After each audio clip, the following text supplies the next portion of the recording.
Okay. I fixed the glitch.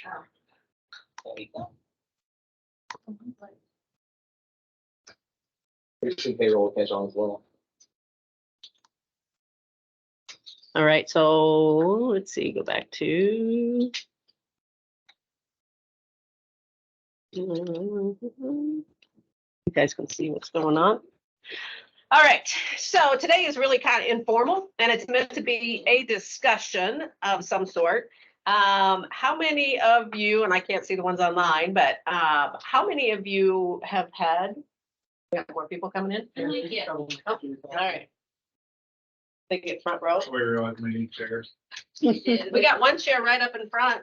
I like to go to the bathroom. And then nobody knows I'm here. Nobody wants to sit in front. It's kind of like church. You come in, you sneak in, and here's a handout. Oh, you have some down there? Okay, again, this is meant to be fairly informal because I believe we all share from each other, and I don't remember all you guys. Sorry, I see hundreds of people all the time. So a couple things. I would like you to go around, just tell me who you are, maybe how long you've been a supervisor, and something interesting about you.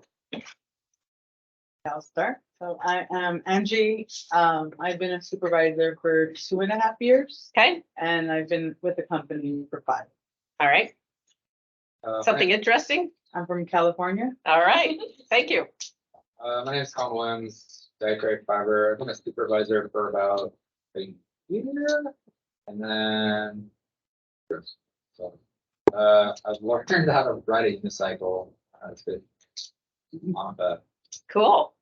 Can you still do it? That was gonna ask. We need to prove it. We don't know. We need to Pretty good at that. All right, Joe Piper, I've been Eurofins for 9 months or so now. Okay. So that's only my supervision that far. Then interesting about me. Building a house right now, and it's almost done. that's exciting. Yeah. Okay, thank you. I'm Juliet. I'm in HPLC briefly for a year and a half, I think. Nothing interesting. I guess I've just taken up embroidery and cross stitching. Going pretty good, actually. Okay. Tried. Anthony Zook, I've been manager for about time, a year and a bit. Year and a bit, all right, And I was a group lead for 2 years. okay. Before that. Interesting fact. What did I do last time? Who are you doing? Oh yeah, I got 3 snakes, a scorpion, some pissing cockroaches, a bunch of shrimp, 2 cats, 1 stinky, 1's dumb as hell. That's a name. All right, That's Stinky the Stinky and Grim the Dip. They're full fight. okay. 1's 15 pounds, 1's 5. I just enjoy dumb as hell as a name. Thank you. My name is Nayla. I'm a group lead in water soluble vitamins. I've been with the company for like 3 years now, group lead for over a year. I'm not sure exactly how long. Okay. I was born in Germany. I guess it's All right. not as explicit. It depends on who you talk to. I am Jordan Last. I've been with the company. Okay. And then supervisor for like 2. Got 6 toes or, I got anything? 2 dogs and 2 cats. all right, jumped in the back. Hi, Emily. Leader for um,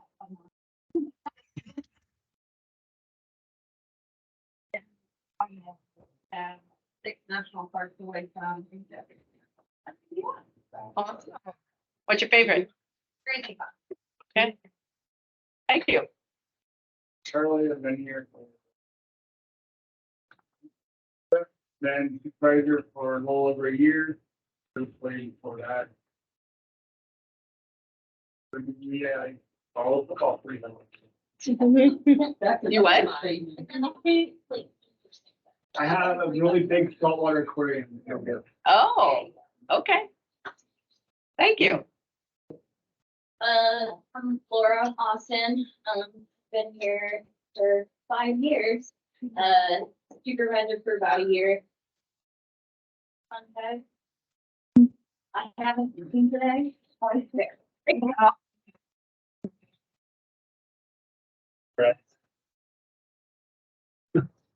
I've been here for 11 months, technical manager for 11 months, so that's my thing right now, right? That's Wow. probably experience. Fun fact is, married in less. Congratulations. Awesome. Go ahead in the back. I'm Kylan. I have been a supervisor for 2 months now for the elemental department. I've been here for about 4 years, come October. And fun fact about me, I'm getting for the day and it's work. Oh, happy birthday. Thank you. Congratulations. Thank you. Next. Jake Fonsetter, I've been a supervisor for a couple of years, but I've been with Eurofins for like 9 months, I think.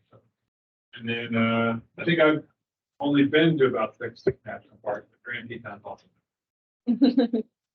Okay. My name's Mariah. I've been with Eurofins. I've been now. I don't provide anything. I'll be here. And then I'm in the process of buying my husband's childhood home. So throughout the country. Okay. Thank you. I'm Caitlin Drew. I've been here for about 3.5 years. I've been a lead technician for about almost a year. Okay. Fun fact, I do both crochet and knitting, and I'm learning how to do Tunisian crochet. Wow. All right. I'm Caitlin Stencil. I've been with Eurofins for 3 years, maybe a little over 3 years. I've been group lead for a little over 3 years.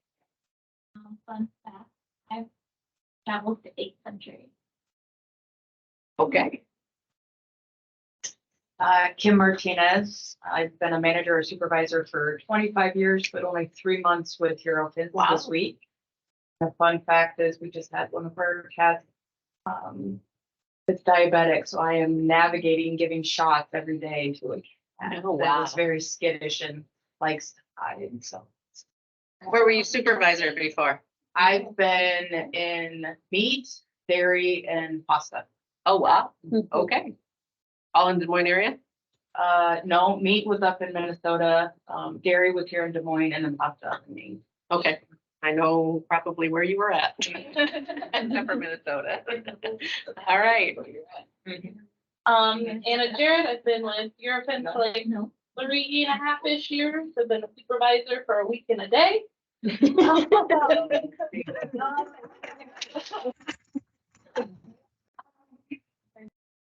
Fun fact, I once spent a week in Yellowstone tracking. Cool. I'm Elaine. I've been with Eurofins officially going on 4 years. We subtract that contract out of there. I'm an associate scientist in water solubles for over a year now. And fun fact, my house turns 100 this year, so I'm throwing a centennial party. And we are working on restoring some of the original stuff in the house that was there when I moved in. So supervisory, do you do any of that right now? No, Not yet. so associate scientist is like the same like job tier as Okay. supervisor, but it's the science side. And we have some people online. I don't know how many people we have online, so I don't know who wants to go first. I can go first. Okay. Go I'm ahead. Allison. My name is Leslie. I am the department leader for Elemental. I've been here almost a year. And a fun fact about me is that my family and I are huge wrestling fans, to the point where we moved from Louisiana to Iowa last year for wrestling for my oldest son. Oh, cool. Thank you. Next. I can go. My name is Allie Cheever. I've been with the company for almost 7 years, been a supervisor for almost a year. And fun fact, I've never had cherry pie. What? Where are you from? I'm from Montana. Okay. Do they not have cherries out there? I just don't really like cherries, so I stay away from and- them. Okay, thank you. Hmm? Who else we got online? That would be me. I'm Mandy. I'm at the Memphis location. I've been between K, Barrow, and Eurofins 25 years in management. Oh, wow. Fun fact, my son finally graduates next month. All right. Is that everybody online? No, you have one more. Okay.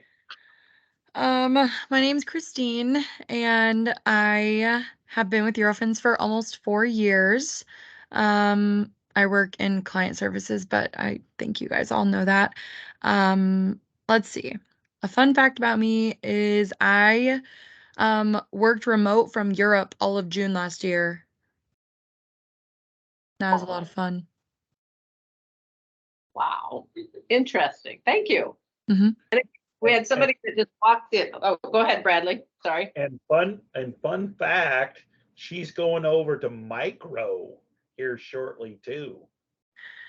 Yes, that is true. That is another fun fact. I recently accepted the inside sales manager role at the EML Des Moines lab.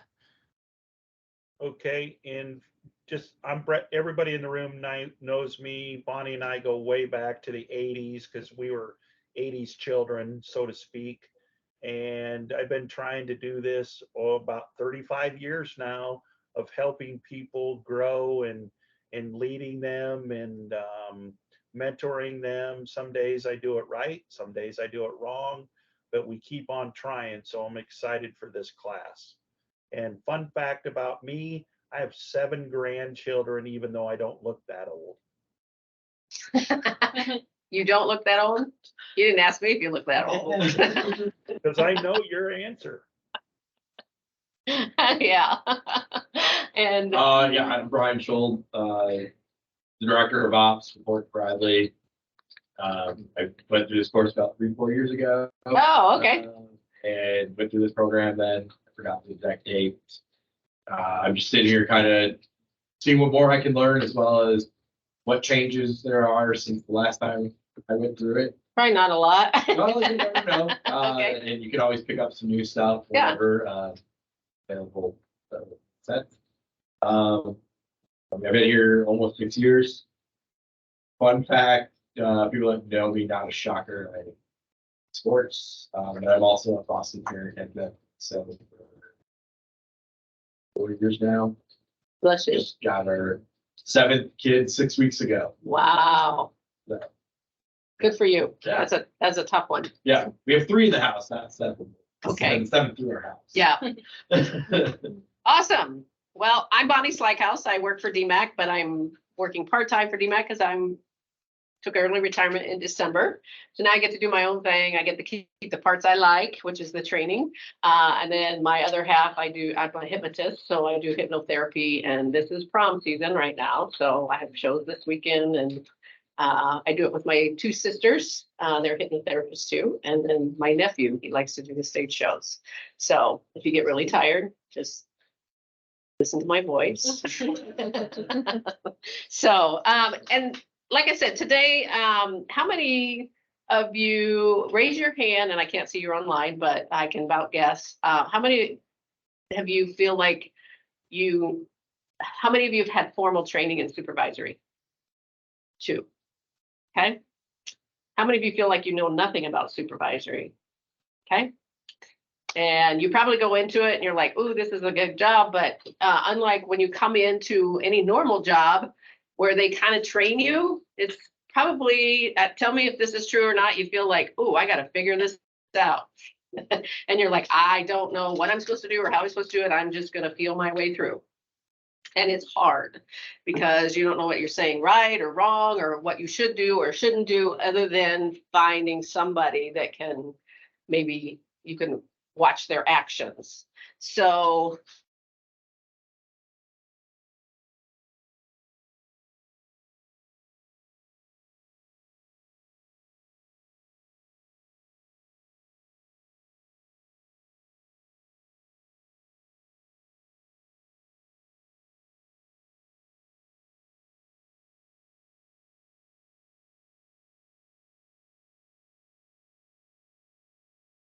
Hey, Bonnie, I think we lost audio.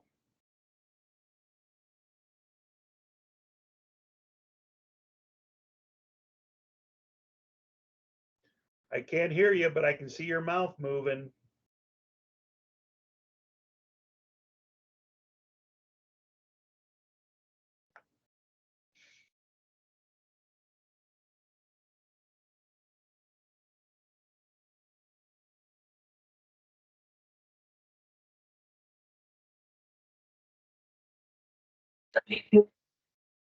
There we go. I can hear again. I think when you shifted it, you might have hit the like power button okay. or something. Well, when all of them fails, unplug and plug again again. Thank you. Yeah. So back to this, 75% of people leave their job due to bad leaders. And how many of you know other people that have, maybe you've left because of bad leaders? Yeah. You know people that left because of bad leaders like it. So oftentimes we do, when we become leaders, the only way we know how to behave is that we saw happening. And I will tell you, I've worked manufacturing, I've worked education,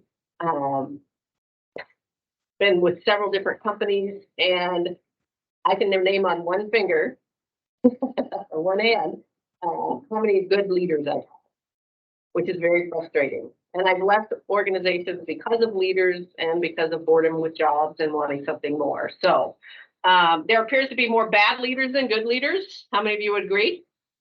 No?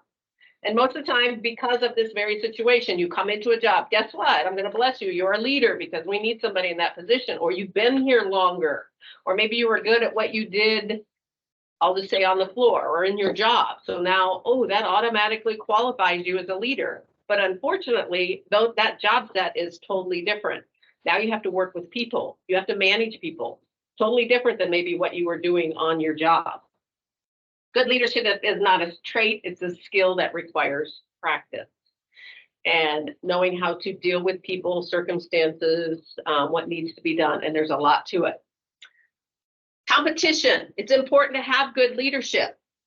How do you become better with your competitors? Rate of change. Change is happening faster now than it ever has in history. You can see that just by how rapidly your technology becomes outdated. Look at what COVID did to the United States and the world. Now everybody's comfortable with getting onto a Teams call or a Zoom call or something else, where just a couple of years ago, it's like, I don't know about that. I don't know how to operate this.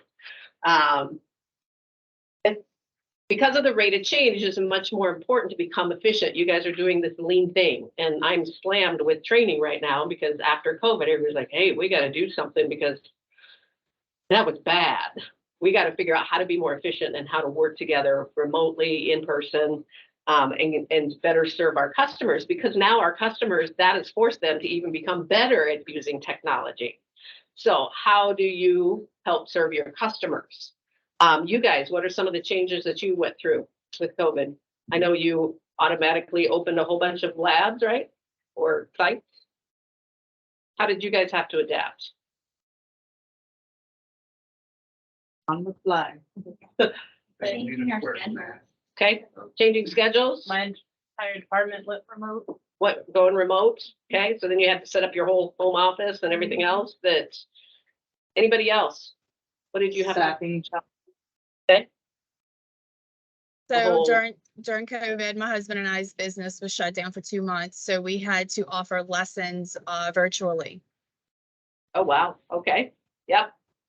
Anybody else have any dramatic changes that you're like, yeah, I don't want to go through that again? Yeah, it's just closed down tonight, so a couple of times. Okay. Adapting to practices that were all paper, trying to immediately switch them to digital formatting. Yeah. Without any transition period. So COVID came again. Would you guys be able to adapt more quickly? Okay. You kind of had to figure out how to not get so upset about certain things and like work through it, solve this problem, solve that problem. It helped we were in it. Yeah. So I was in sales at the time, and the client deal with the same thing. And we bounced ideas off each other. What are you doing? What are you? Right. So, it sucked for everybody. us, with our client. And I'll go back to the technology thing, and working in a big college, we have, several campuses. Up to Carroll, Boone, Newton, Urban, just around the area. And we would always travel for meetings. And for a long time, Michelle, my co-trainer, and I, we were trying to get people to do remote meetings, like Zoom and Teams, something, and couldn't get everybody on the same page. No matter how hard we tried, our president was one of the worst. And COVID hit, and it's like, oh, now we have to figure out how to do it. Thank goodness she had done training for people. But the nice thing, what you said, is we were all in it together. So people were very courteous about, oh, you don't know how to do this Teams thing, here, do this, do this, do this.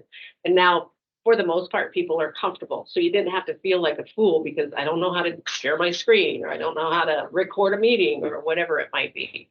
So there's a lot of benefit in that. So for you guys with leaders, you have a lot of experience. Who's the other one that had several years of experience? Oh, online. So, and I'm sure you are probably really willing to help people on, here's a best practice. I learned the hard way. So I don't want you to have to go through that. The rest of you guys haven't been leaders for very long. So I would say, don't hesitate to go collaborate with your fellow leaders. Just saying, hey, I got this situation, help me out. Can I talk through this? What have you tried? What have I tried? It's okay. So kind of using that COVID mentality of let's learn together. Because I will tell you, the first supervisory job I got, I had to supervise like 30 people. And I went into it and I'm like, oh crap, I got to figure out how to do this. And it was in a union environment, which adds a whole nother level to it. But I went in with a couple things. One, I said, I want to tell people, I want to talk to people every day. That sounds like the easiest thing. It is not the easiest thing because you get personalities involved and some of them were pretty hostile. Two, I want to tell people when they do something right.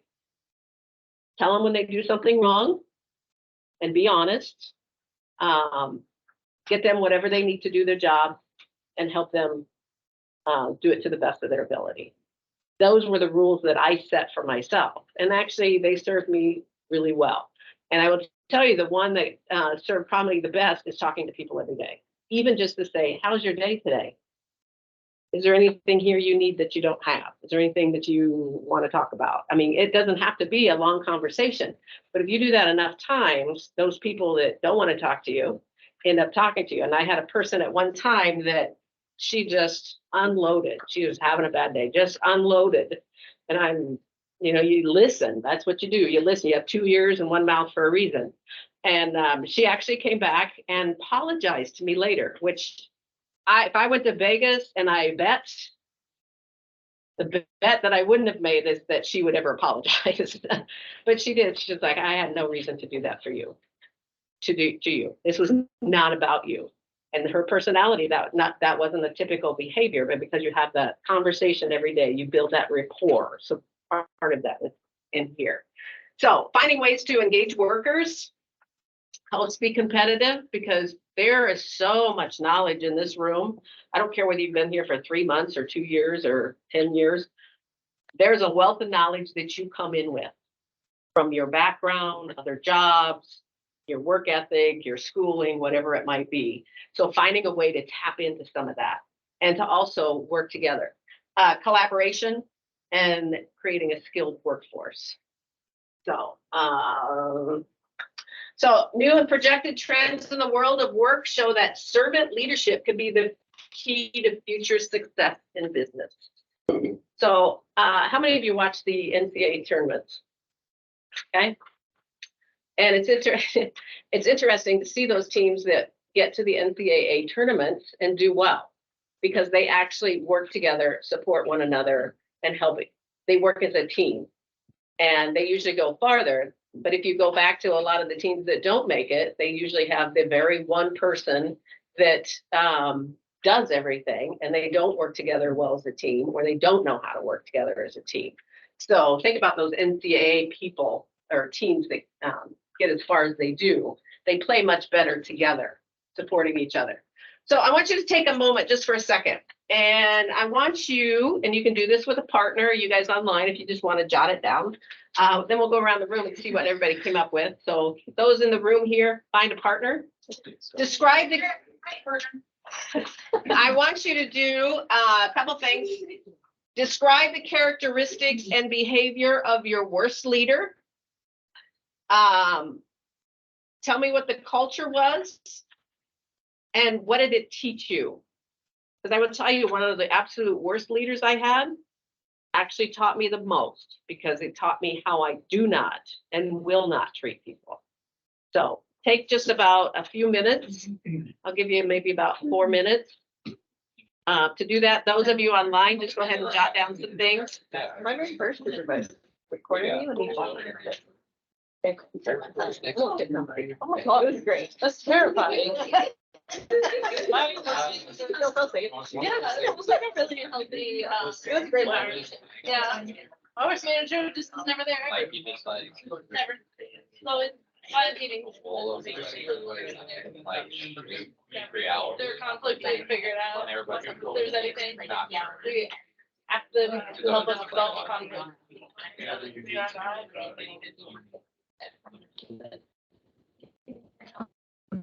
That is not like. Well,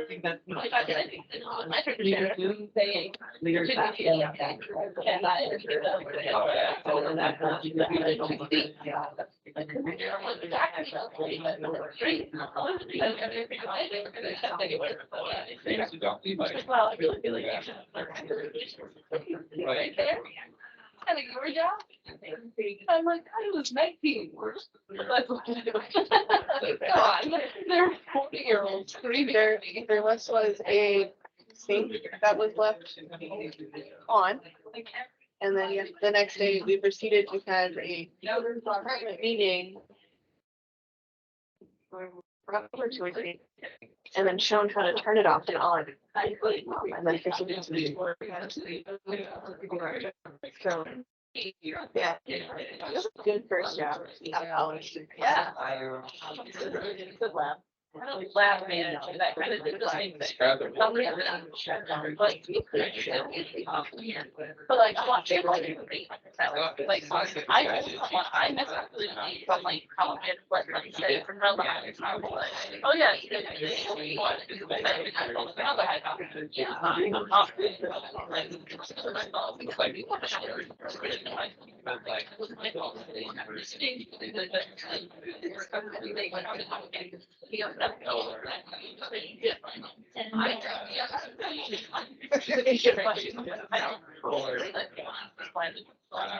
You haven't spoken to the other person, hasn't talked yet, make sure you come out. See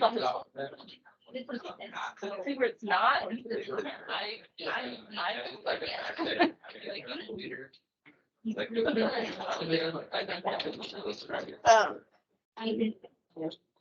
Yeah.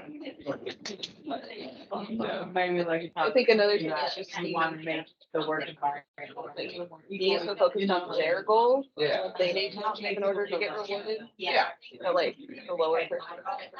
Think they're being slave to them more.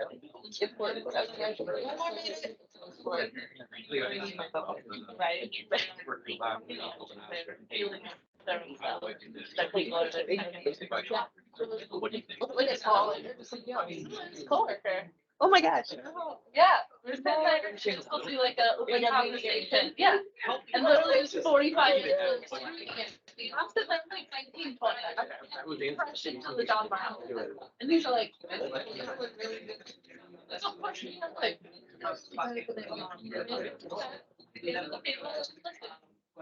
And then she had to be when I advocating for myself. Like, what? They're bad people doing stuff.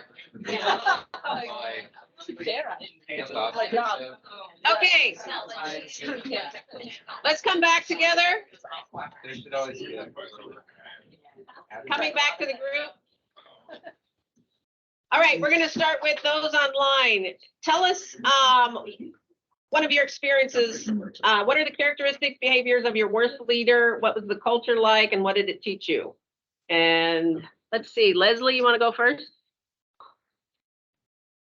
Sure, I just had a leader that I remember in particular who's just, he micromanaged every move you made. It was hard to come to work and just adjust to that every single day.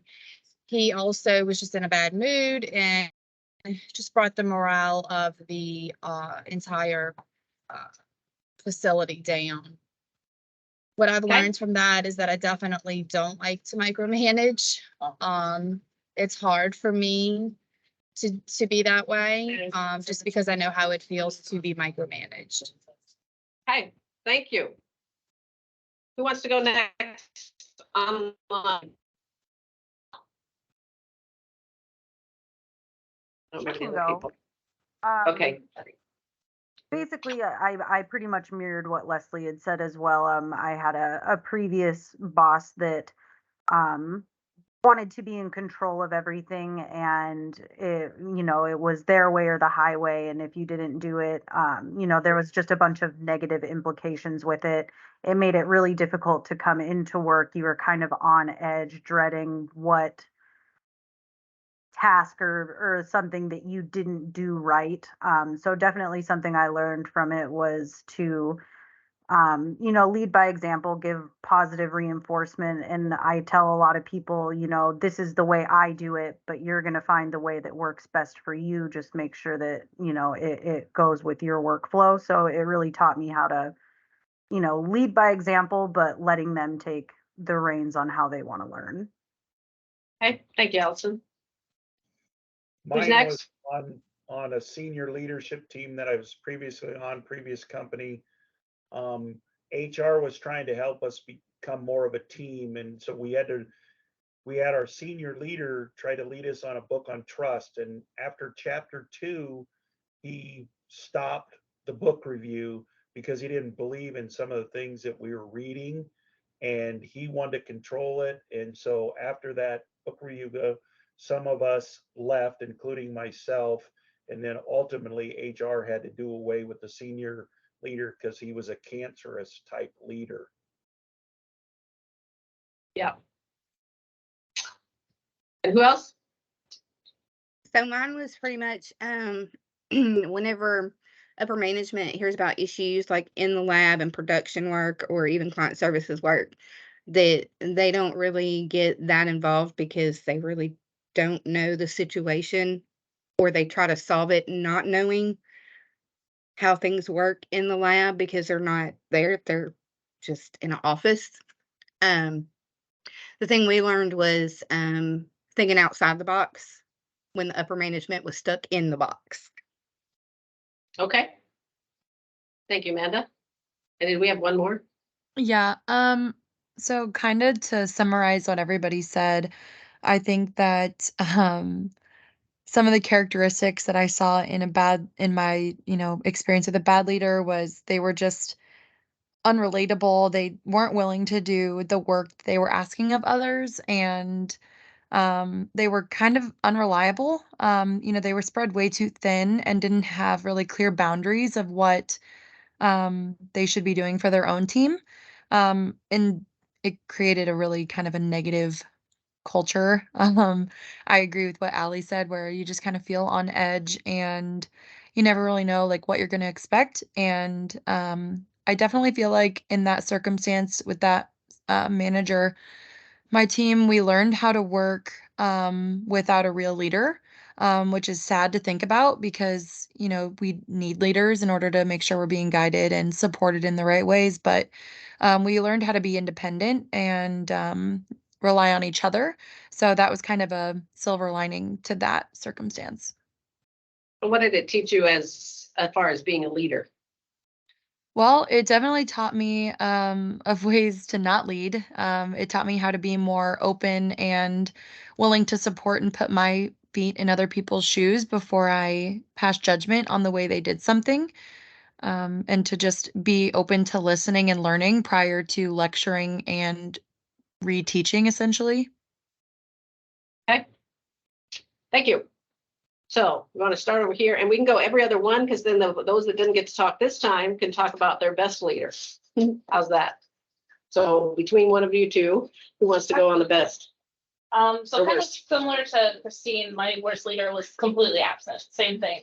Too many meetings and then just didn't care about the people that they were managing. To the point where like conflict resolution meetings were just terrible. Like it turned into screaming matches, people just yelling, and then they would just sit there and just listen. So what did it teach you?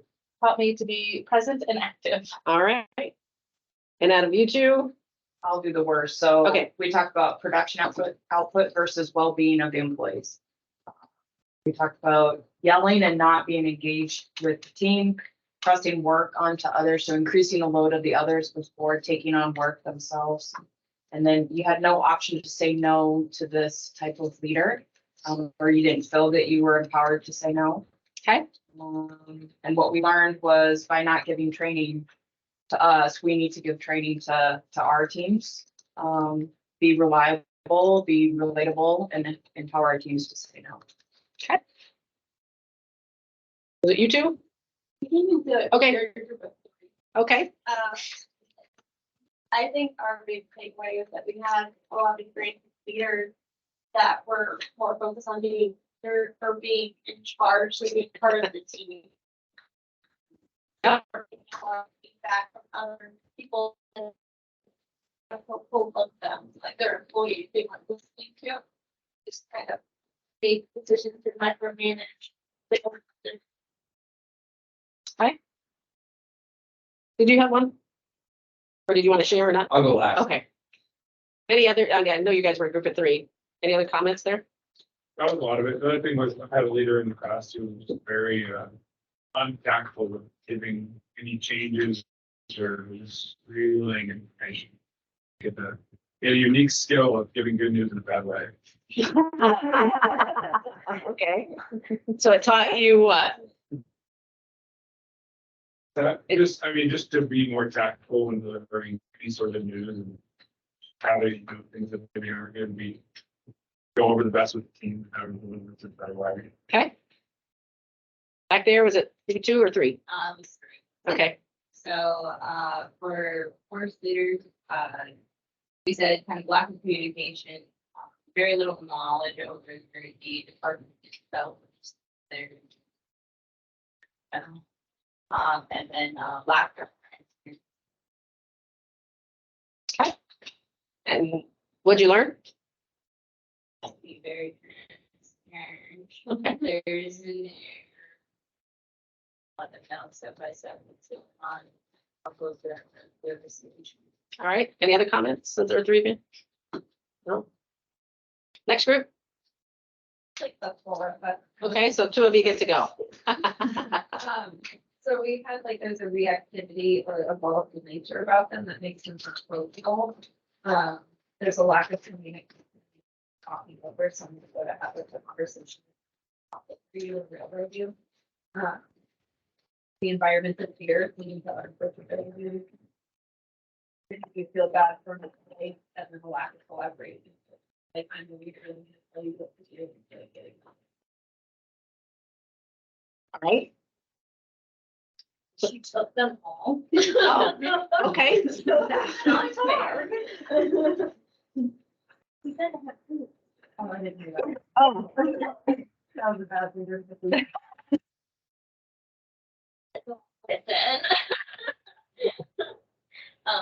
Yeah, no, but I think that we kind of agreed that like what we learned is to actually listen to people that you're supervising, to even to understand what they're going through and to not create a fear-based environment, to let your people that you're supervising know that you are there for them to come to if they have problems or yeah. Okay. Next group. Thank you. Talked about how we're all people, obviously. We talk about like supervisors kind of like go into a job. So we've had leaders that like will judge and attack their employees based on like personal things or like personal, I like you, I don't like you. Right. Not like the way you look at me or. Yeah, so like they'll judge. Your voice is situations irritating. based off like how they like people. Yep. Forgot what the other one.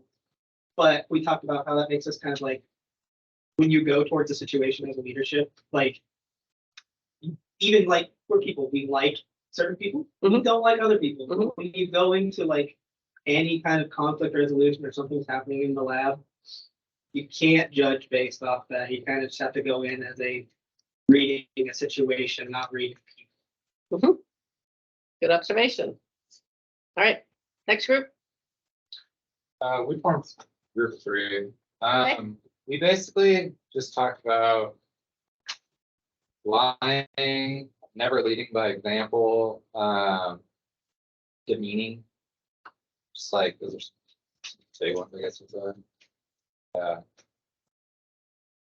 And what we learned from that was what not to do, and like really just being transparent about the facts of the situation. Whether that's good or bad, it doesn't matter. Right, state facts. People are pretty understanding about any sort of situation. Just have to explain it as is. I think like leading by examples, especially if it's like we are, it's a lot of hands-on. And that's something that I take, like, I want to be able to show you, because some people learn, you know, so me being able to actually show you is like important as the supervisor, because if I'm just like, go do this, you don't really know, like, someone can say, okay, I understand, and then they didn't. Right. And that's part of like the supervisor position, like you should be able to make sure your staff learns according to the way they need to. Exactly. Jimmy, comments? Humble pie. I've been a good leader and I've been a bad. Okay. Where I'm gonna take my point of view here is, as you all are upcoming leaders, those of you that have been here a while have seen me as a bad. It's good. Here's a good leader. That's okay. I need it. Well, you've been in my office, first sign that's the highest there says stay humble. So where you humble pie, you're on bad. Mention about people like those, like that one. If you feel like you're not being treated like a person, you're a leader, go to those people, okay? As well as accept the people coming to you and keep that door open. I have this persona that people can't come into my office. They can't. Those of you that have come to my office for things know that, because I'm quick. I'm a D on the disc, okay? Okay. Very high D. So there's, you know, and everyone knows that. But you have to be able to balance that. And I can tell you as someone who is a D, if when we do this, I want to sit it on that too. We are good at constructive criticism. We want to know when we go too far to the right. But what you all are saying, I've dealt with those. I've made these mistakes, okay? And if people don't tell me, so I'm taking it from that point of view, because I have been on those sides. See, yeah. And sometimes you sit on the bad leader part because people are too scared to. Yeah, right. So that's so true. So if you, just for future, if you ever have someone struggle or whatever, and you know they're not transparent, you don't communicate well. Don't go run to Bobby Sue, your friend, and say, "Oh, I didn't communicate that way." Go to Bobby Sue, or go to, we'll use me out. Go to Brian, say, "Hey, I don't think you communicated. I made a huge mistake yesterday in a meeting. Person that I made a mistake, I phrased it incorrectly. It seemed like I was coming off.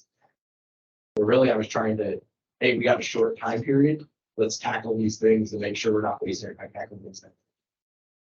But the way I phrased it, and I talked to someone independent, like, yeah, that seemed like that was not. But because I make quick decisions, it's good. It sucks sometimes for someone like myself that's a strong D, that it might be hard to go in that door initially. But don't worry about it. Like, most people want to hear, hey, maybe next time soften that up. And that doesn't work for me. Like, you're in a one-on-one with me or something. That's fine. But humble. Yes. Bad leaders are not humble. I'll tell you that. Yeah. Until I sucked it up, and I own a lot of my things, and I'm sure Bradley's chuckled a little bit too. Until I owned it up, I didn't get that. So that's another thing. Thank you for that, because being open and recognizing, okay, I'm probably gonna screw a lot of things up. You're gonna screw it up, doesn't matter. And I don't know, I don't think your company has like a 360 feedback. Some of the first sessions I did, I had you go out, send the survey out to the people that work for you to get feedback. But then, I mean, on my end, that was super time consuming to take all that data and do something with it. We do have that now. Do you? We're working Okay. through more, another gal is running it. They're combining what Bradley's doing. Oh, good. With hers. But we're doing it at the HPTG level that we do for their executive leadership. 100% they do that. This. Because one of the biggest things that came back, and I remember those, was how to deal with conflict. We don't, unless that's something you like to do, you probably, I'm sorry, suck at it. Until you have to do it over and over and over and over again. But if you have some kind of 360-degree feedback, a survey of some sort because if I work for you, chances are I'm not gonna come up and say, yeah, but you didn't word that quite right. Oh, yeah, you're being a jerk. That just doesn't happen unless you're good friends with that person. So finding a peer in here, another supervisor, leader I sent this to Bradley, but you guys have it in the back of your book. And I want to spend some time at the end of the day just going through this. There's a little survey on the back that I want you to take. And actually, you can go ahead and pass those out if you want. And I want you to come up with some kind of action plan for what things you would like to improve on as we go through this course. So use this sheet that they're passing around. It's a little modified version of that. And Bradley, hopefully you sent that to them. As we go through this course, if you identify or think about some things that you would like to do better at, I want you to put them on this list and then hopefully have a conversation with your leader, because we all want to do our best job. But part of being a leader is being able to recognize and have an improvement plan as well, just like anybody coming into a company and needing some training.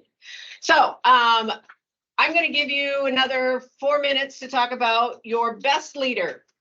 And we're going to make this faster. So describe the characteristics and behaviors. If you could just give me a couple things that they did really well. Describe the work culture, how people feel and statements. And what did it teach you? So go. I know there's a lot like but I know I think some of the characteristics that I really hated is what else many people are like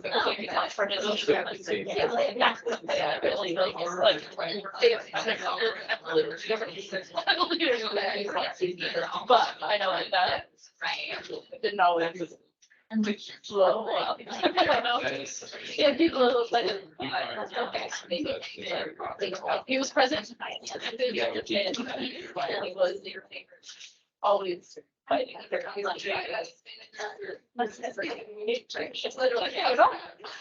Yeah, I think being able to, like, even if something is like, you know, something new, or maybe something that not everybody necessarily agrees with, like, being able to have the balance between listening to everybody, but also being able to, like, put down and be like, hey, I know not everybody's not, but we should. And like ultimately it's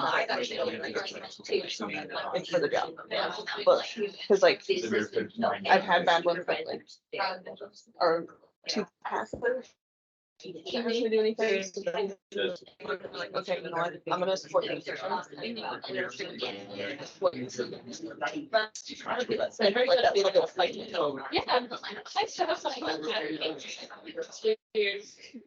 And never fixed. One more minute for time.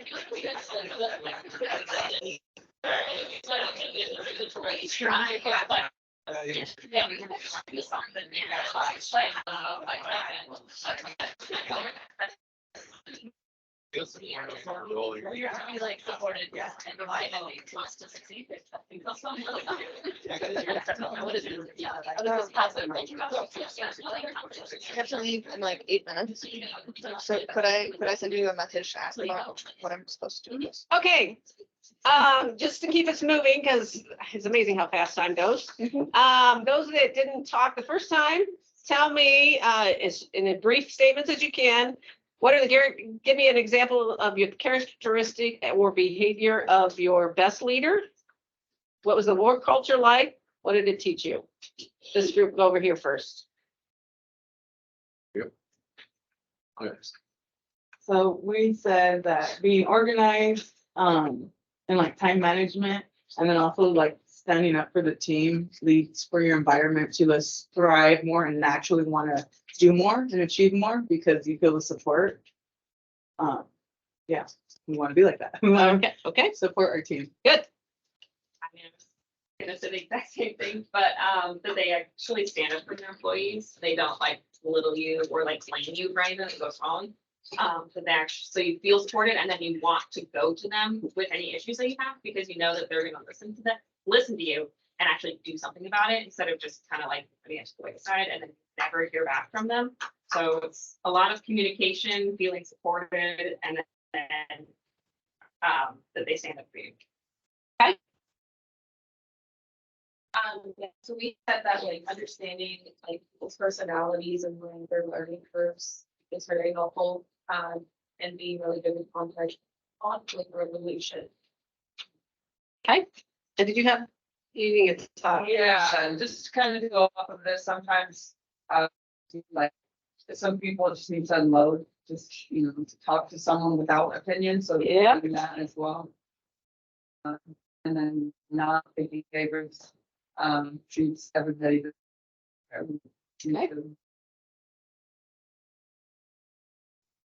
So we had good communication throughout the whole production line, so that kind of goes hand in hand with transparency. But from the beginning, would maybe affect us later down the line. Another one would be like good listener, so like to hear versus just to respond after a conversation. All right. Next group. Kind of like somebody who's not afraid to get their hands dirty. So like if they see somebody needs help or that there's a gap in like coverage or something like that, they're more than willing to hop in because they have that knowledge and everything. You don't like complain about it.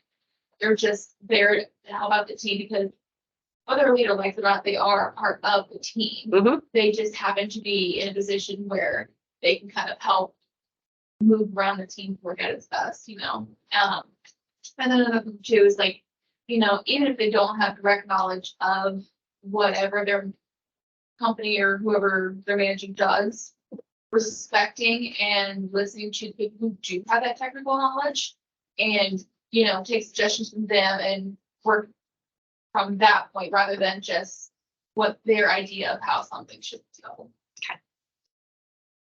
Next, who didn't get to talk? Go ahead.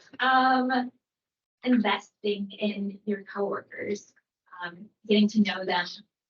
I mean, in a group base or so you know how your dynamics work together. Okay. And who works well with us with each other and who doesn't. So that way you know, well, this person, they don't work well with this person, so maybe not have them work on the same shift. Right. That situational Yeah. leadership type stuff. Yeah. Okay, what about here? You didn't get to talk last time, right? Yeah, so we just kind of said like, understanding their personality, who they're working with, and then also being willing to like fight for their employees or like kind of be that unbiased person that eventually like, like if there's two different options, they hear both sides and then they're like, listen, I know not everybody's gonna accept like that has to happen, but it needs to happen. It's nothing personal, but like it has to happen, and actually being willing to not necessarily always be passive about it, but being willing to like listen to it and put your foot down when needed. So kind of having that balance between things instead of just constantly having everybody going in a circle. Right? I'm gonna make you last again. Amanda. Amanda there? Okay, Christine. Yeah, I would, I'm kind of going to echo everybody. The characteristics were true selflessness and not afraid to get down in the nitty gritty with us. And it definitely, it's kind of changed the entire culture into a very positive place to be. And we know that we are supported in all the things that we want to do and the things that the decisions we make. We have, full support within reason to be independent, but also still lifted up and, always around positive people. Okay, Allison, right? Yep. So again, I'm going to mirror a lot of what everyone said. I think a thing that I really like to see in a good leader and that I have seen in the good leaders that I've been around is someone that is able to lead by example, someone that comes in with a positive attitude, even if it's something that isn't necessarily a positive situation. It's all about the frame of mind and how you approach people on your team. So another really big one was actually feeling heard, like your requests were going through, that they were listening and understanding your pain points and doing something to resolve them. Okay, and was it Leslie? Yeah. I remembered. Hi. Yep, just so a leader that empowers their employees, someone who is personable, just very knowledgeable of the business itself, willing to stand up for their employees, and also honest with improvements that are expected in a professional way. Thank you. Bradley, do you have 2 cents? I always got 2 to 5 cents, but I'll keep going. And I'm still trying to get the lunch here, and I'm working on getting that handout to everybody before the class is over. Okay, these guys all have one. It was just a couple people online I didn't get it sent to. You sent it with me. Did I? Yeah. Mm-hmm. Okay, maybe they do have it. All right. So I agree with all this. Okay. 2 cents worth. Number Okay. 1, work with personalities. I challenge you as a leader to coach those people. Because not everyone's going to get along with everyone. At first, yes, you're dead on. But if you're not working well with someone else, or you see 2 people not working, coach on that. But yes, up front, you got to work through that, balance that. I would suggest is make sure you got some lower level leader, a supervisor, or group lead on that same shift. Because we can't always just change shifts like that because we don't like working. Bradley always says, you don't send each other a Christmas card, but you got to work together. That's a common phrase he uses a lot. Treat people the same. You have to treat people fairly. Mm-hmm. I can go talk to Charlie, vastly different than I can talk to Lane. 100%. They're 2 different. Lady and I talked about this last week and just nothing but ugly. I said, I can go tell Charlie, honestly, you're losing your effing mind. If I say that to Lainey, she's gonna shut down. And say, "Why try?" Yeah. All right, there you go. Yeah. But I'm not gonna get anything out of Lainey. I'm gonna get something out of Charlie. But I can't go to Charlie and just be like, hey, approach this way, you be real quiet, talk. What?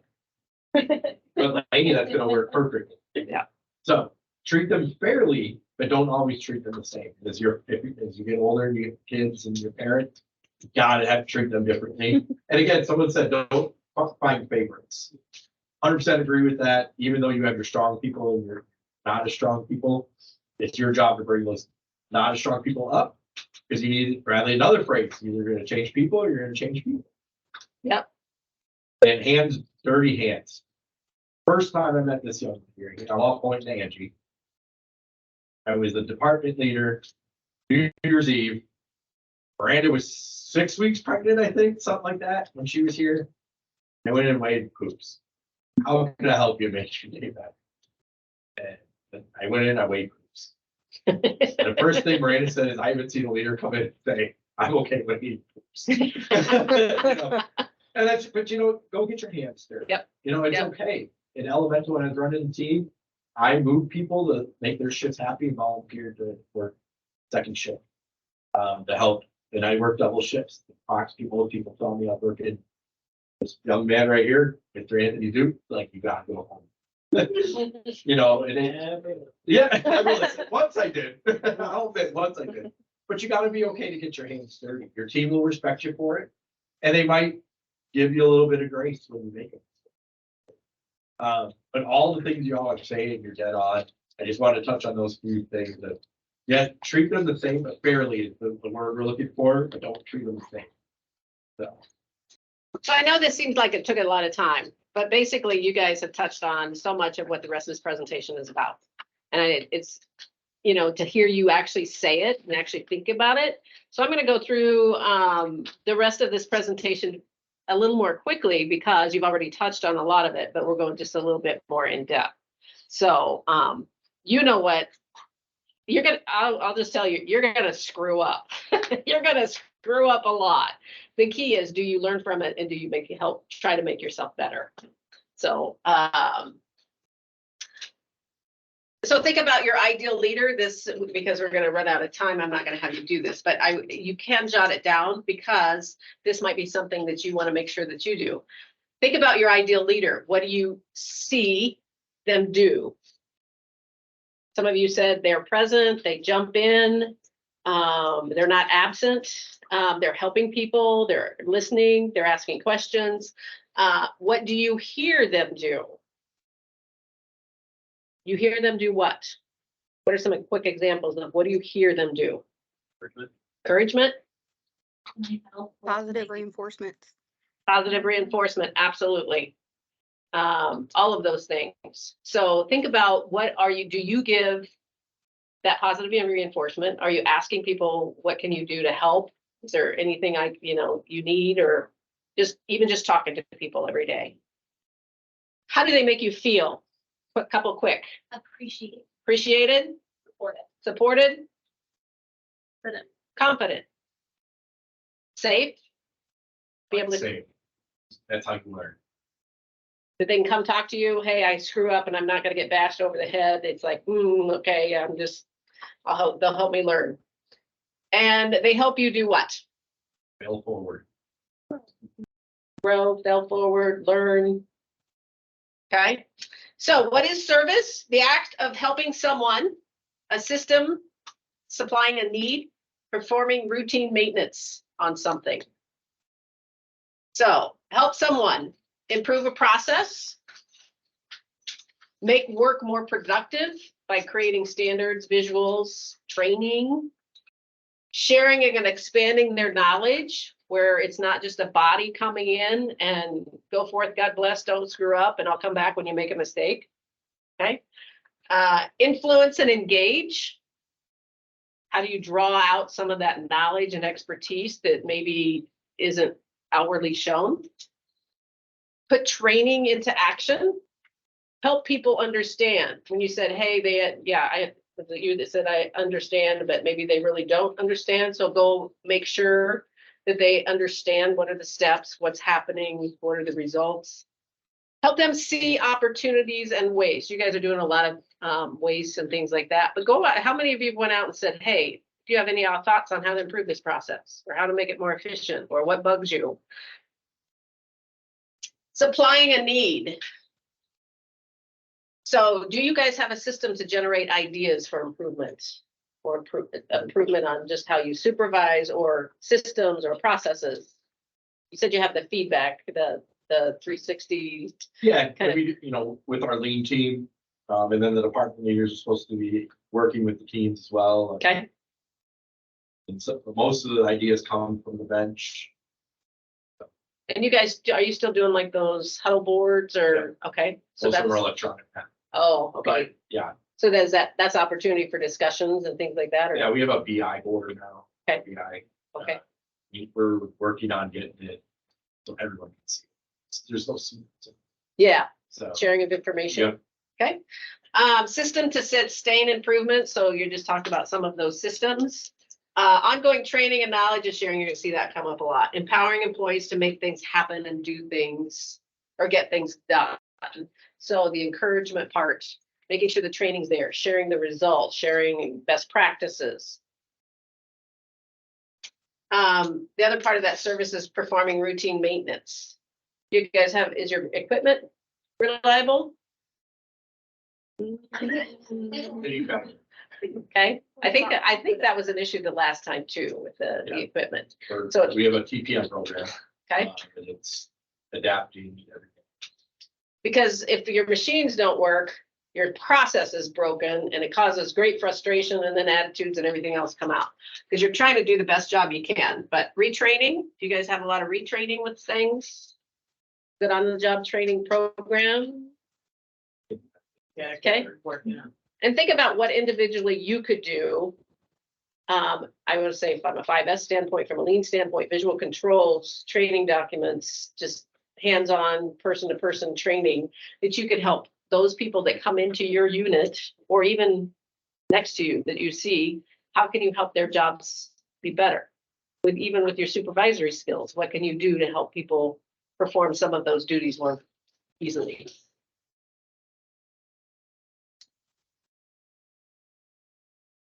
Here's what really matters. And then the whole continuous improvement thing as well. Continue to improve processes and people. There's no true continuous improvement culture until everyone in the organization at all levels uses continuous improvement practices. I had a city organization one time, they said, we want you to come in, we want you to lean this department. Well, what department is it? Well, it's the streets department. Well, how many people? This guy, you need to talk to this guy. I felt so sorry. Yeah. I felt so sorry for that guy. He came in and he's like getting blasted that, you know, if we don't lean this department, you're gonna be out of the job. I'm like, no, that's not what lean is about. Okay, the sandwiches, they're written on the sides of the bags, there's cookies and chip drinks are on you guys. Okay, good job. Okay. Go ahead and jump up and grab your sandwich if you want it. We are gonna run out of time, aren't we? I had to learn the time. Okay, but the client's a sandwich. I was like, I didn't put it. Nope. I know. Kidding. Okay, if you could grab your sandwich quickly, because we got several things to get through. Should be let out. Love what they're doing. I did say open their sandwich. And so he said, okay, when I read it, and stop. Something like that. Plus or minus. Grab your sandwich and sit down. We're gonna run out of time again. All right. Okay, he's gonna keep talking, so grab your sandwich. I know we're pressed for time, so good job. Gotta be something more after this. No. My office is right down that hall.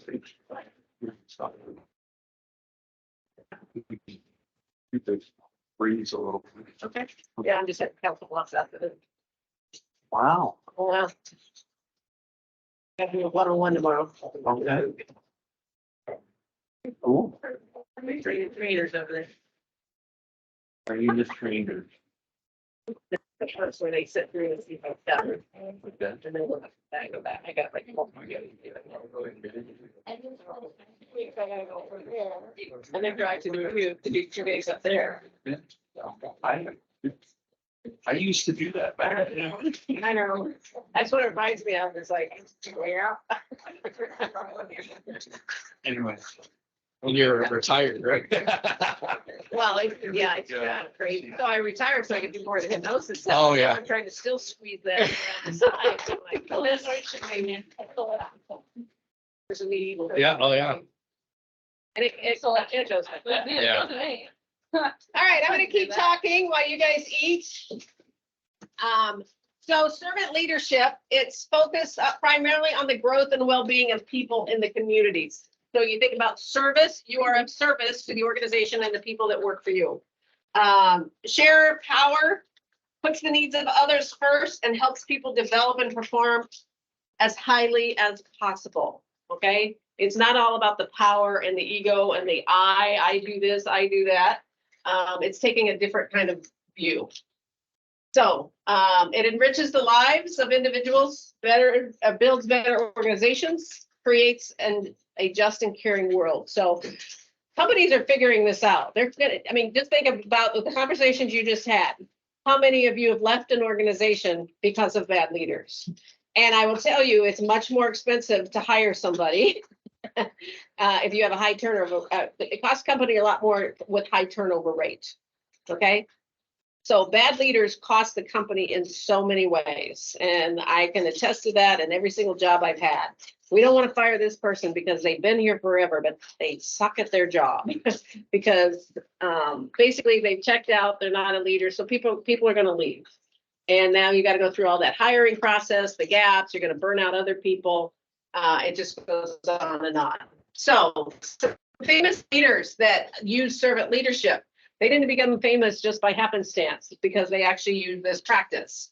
Martin Luther King, Mother Teresa, Gandhi, Mandela. So if you think about normal top-down leadership, and I think of some of those bad leadership places that I've been, it's self-interest, power, and control. I remember I worked with a bunch of supervisors at a location, and I came as a new supervisor, and it was interesting because these guys had worked up through the company, and they would sit there and I say, you can't do that. And they're like, yeah, I can. I'm a supervisor. I can do whatever I want to do. And so they'd leave early, show up late, might not come in for half a day, or just, they thought the rules were differently applied to them. Which reflected poorly, people understood what was going on. That also focuses on weakness, gives orders, short-term profits. You guys already talked about a bunch of this. Servant leadership, it's more about service to others. I want to help you do and the best you can at your job. Influence focuses on the strengths, helps with the development of people. Listening, you guys talked about that a whole lot. Long-range benefits. If we all grow together, think about the basketball teams in the NCAA. You have one person that focuses on, chances are they're not going to make it out of, probably not even going to make it into the first round of the tournament. Yes. These are some companies that actually practice servant leadership. You've been in the military, U.S. Marine Corps, they just have this motto. They're always chanting. I'm not a Marine, so the Hoorah. Hoorah, that's it. I'm sorry. Southwest Airlines, they were noted until this last year. There's something going on there, but that's a company that really strived on the servant leadership model. Starbucks has been in trouble a little bit, but these companies, it's helped them actually grow. So 10 principles of servant leadership. You guys, again, just based on the conversations, listening, empathy. There's healing, self-awareness, persuasion, conceptualization, foresight, stewardship, people, building a sense of community. And you do have handouts. And if you read the 12 leadership charter that Jill set up, all 10 of those are in there in some form or fashion. They have different titles, but they are in there. He's got 2 other ones that are on top of that. So that's just proving we do follow it, even though we didn't hit that Washington Post article, but we do it. So I believe Bradley has it in his office. There's also one in the hall out here. There's 12 of them that Jill's has.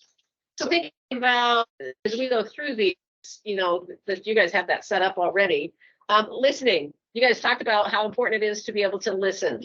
Listen intently to what's being communicated, because a lot of times somebody just wants to vent. They don't want you to solve their problem. I just need to vent. Okay, being able to recognize that, being also to recognize when people are frustrated. If you go up to somebody and you say good morning, watch their body language, watch their voice. You can usually tell if something's bothered them. Might have something to do with their work, might have something to do with personal life, but being aware of some of that. And you can jump in here with any thoughts that you have about some of this. Yeah. So being able to respond to that and, coach them along using correct verbal, like you said, the situational thing. It's very, very true. So how do you listen? Be present, full attention. Don't be sitting there on your phone, checking your calendar, checking your computer. Somebody comes into your office or up to you, full attention. Look them in the eye. Have good communication skills. Don't be distracted by everything else that's going on. Your phone rings, it's sometimes irritating. You go into meetings. Oh, I have to take this. Oh, I have to take this. Oh, yeah, it is so disruptive to groups. So be present if at all possible. With one-on-ones, I'll add that. Mute your laptop, especially if you're someone like you get probably 400 emails a day. Mute your laptop. If you know a phone call is coming in, warn them. Yeah. So, Andy, hey, I want a hot call for my whatever. I may need to step out 5 minutes. We can come back, but hey, Because then it is rude, but it is accepting, right? And if you're coming in to vent, let the leader know you're coming in to vent. Because it does change their mindset too. Because for me, I'll shut up. For all you in this room know it's hard for me to shut up sometimes.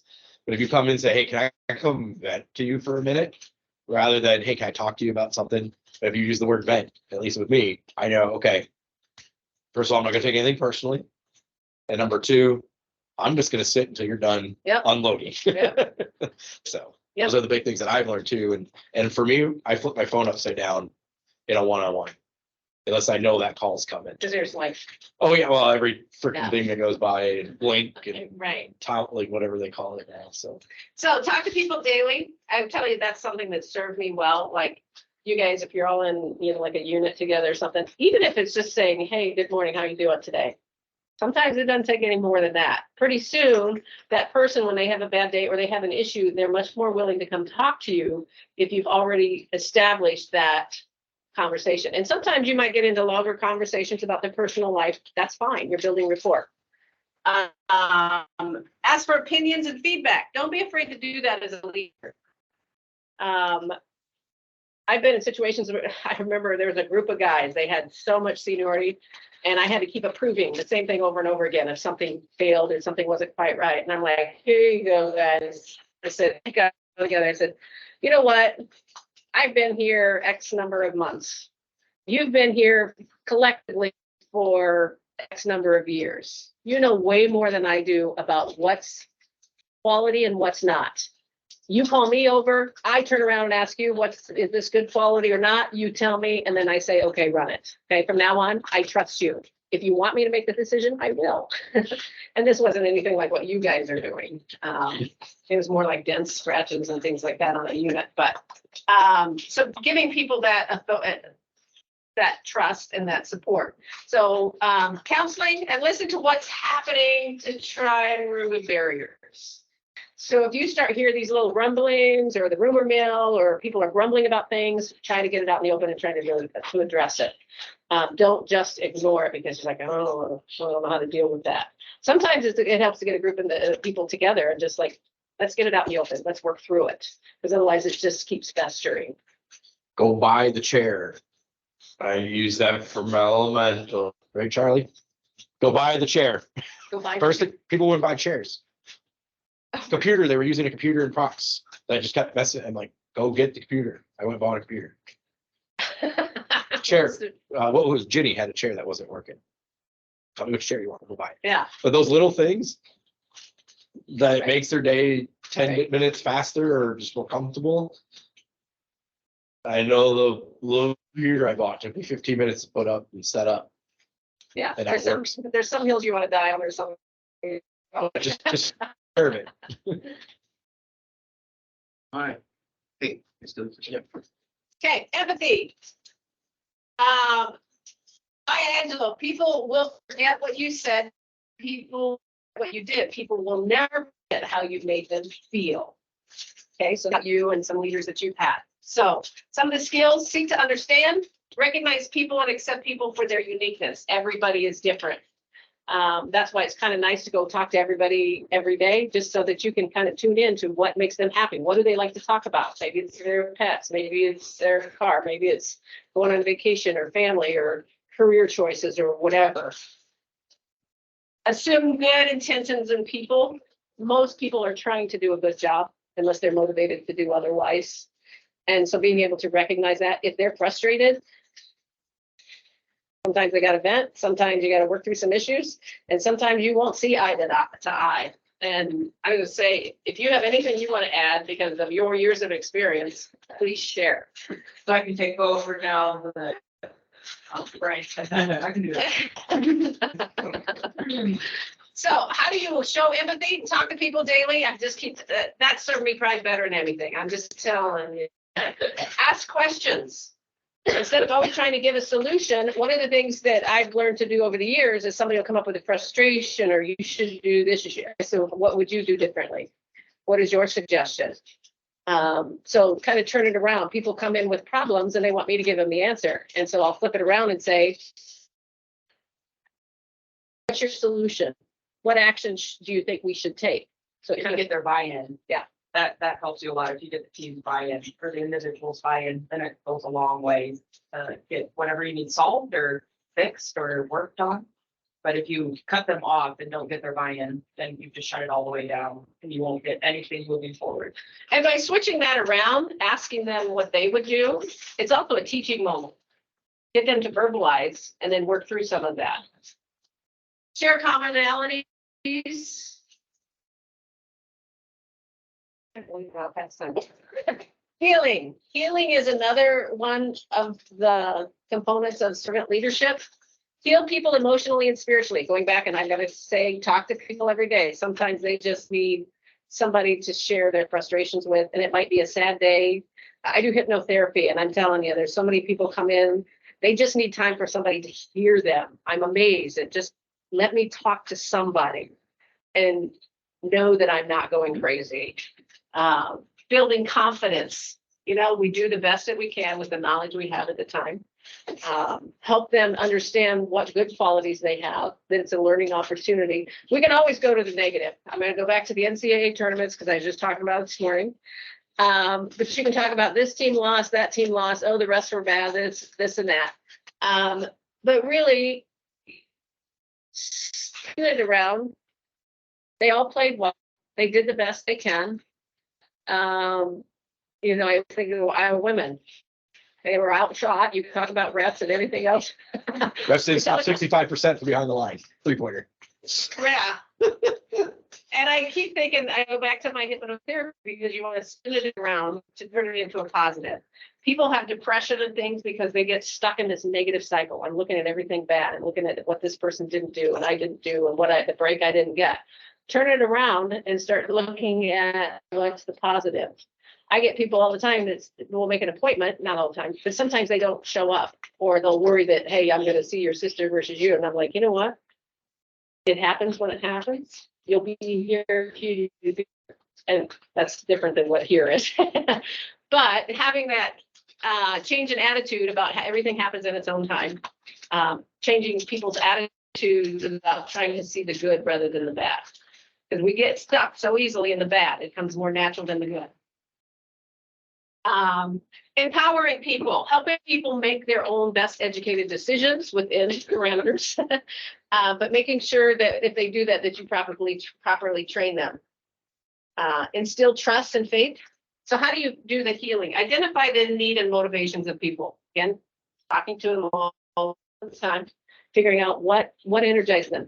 I was interested because when we were talking about the negative leader, did you guys notice the difference in voice and volume and energy? When we talk about good leaders, there was significant change in the volume within this room.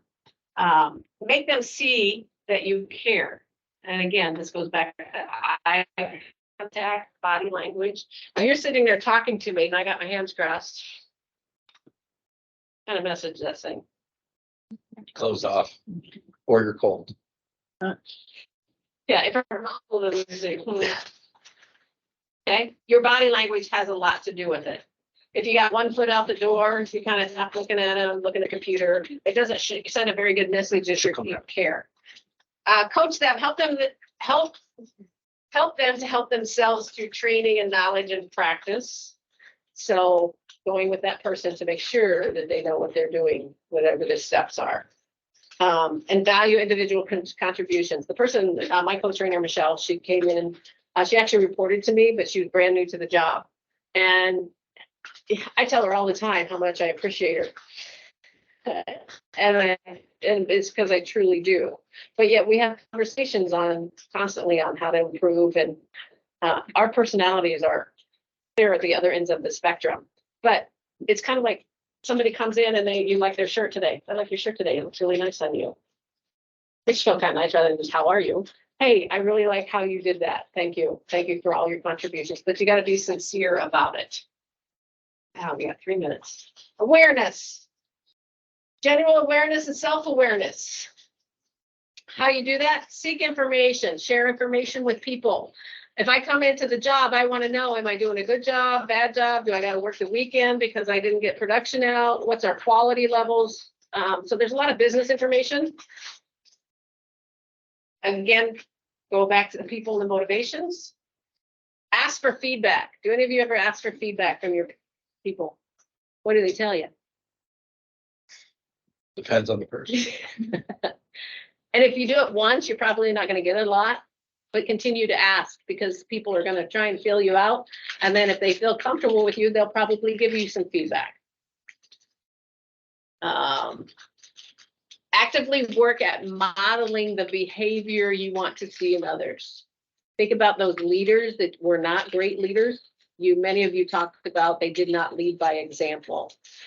Lead by example. And if you can, find somebody in here to kind of pair up with and just maybe talk about, hey, do you see me doing this? Do you see me modeling these behaviors, communicating this way or that way? So the sheet that I sent you out, and we don't have the time in an hour and a half to have you fill it out. But what I'd like you to do, this is your homework, is to identify some traits or skills that you want to be better at, that you want to work on improvement. And you can't do everything under the sun, but it's a place to start, especially for all you new people.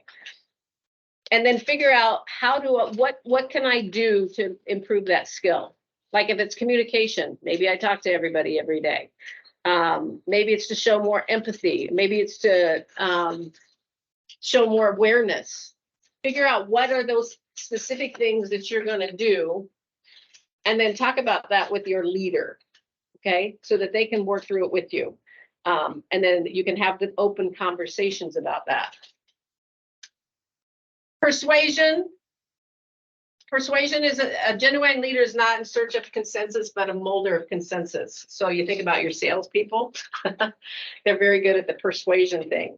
So being able to show both sides of information and persuade people to make the right decision kind of goes with the conversations that you're going to have. How do you persuade people? Provide facts and reasoning. Address their fears and concerns. What are they afraid of? Ask for help and cooperation. Use consensus building tools, build trust and share knowledge. And I'm going through this really fast, but we are even out of time as I speak. Conceptualization, this is about being able to see the big picture, dream big, think big. You guys, as an organization, what's your big dream? Keep growing? Become the best in... Test for life. Yeah. That's our slogan.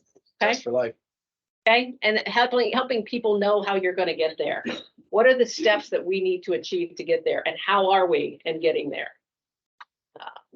Educating the workforce, encourage creative thinking, setting expectations and clear directions. The number of organizations that I go into, and I worked with a group of leaders the other day, and they're like, we don't know what everybody does or what we're expected to do on a daily basis. We just come in, do the same thing over and over again. Kind of deflating. And you guys are out of here at 1 because I know many of you, several of you guys have other places to go, right? Yep. All right. So I apologize, but part of it is I very much feel like what our conversation was, you guys touched on so much of it right here.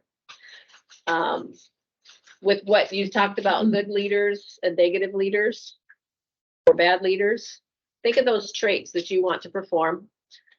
And I would say, I very much encourage you to fill this out just for your own benefit. Do you have any thoughts on that? I was just gonna say, if anybody ever wants to come talk to me about it, come talk to me about it. My start as a leader is the worst example you will ever hear.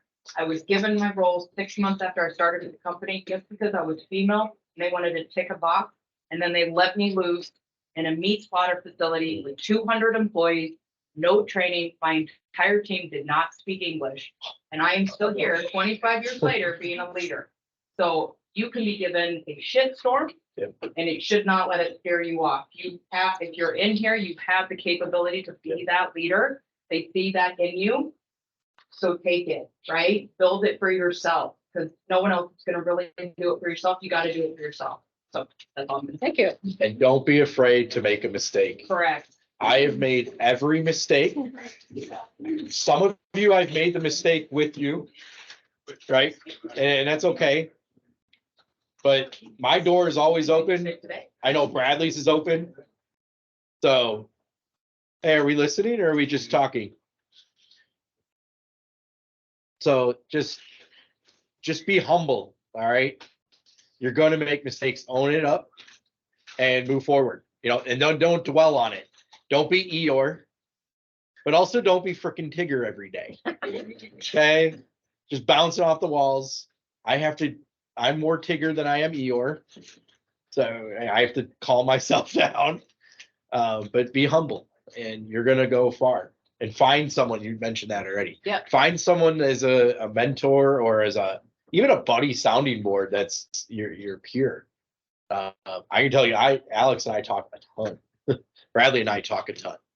So. And if you're wondering the how-tos, on these slides, go in and pick up a couple of the how-tos on the bottom of those. If there's something that you don't think you do well, there's some how-tos there, or talk to another person. So if you want to get with a partner, even fill these out together to figure out what you want to do that, because it's a tough road. All right, sorry we ran out of time, but thanks for participating today. Yeah. Get out. Thanks, Bonnie. Thanks, Bonnie. Thank you. Sorry it was so rushed. Thank you.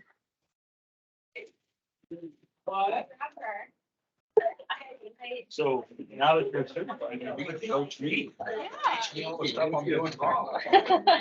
With my many years of vast experience. I think.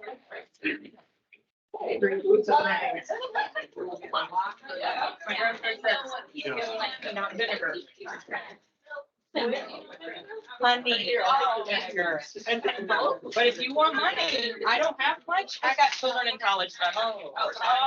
You're nice. And now I have to have daily insulin injection. That's not cheap. No, I can't imagine it is. They want. I have to, when I worked in the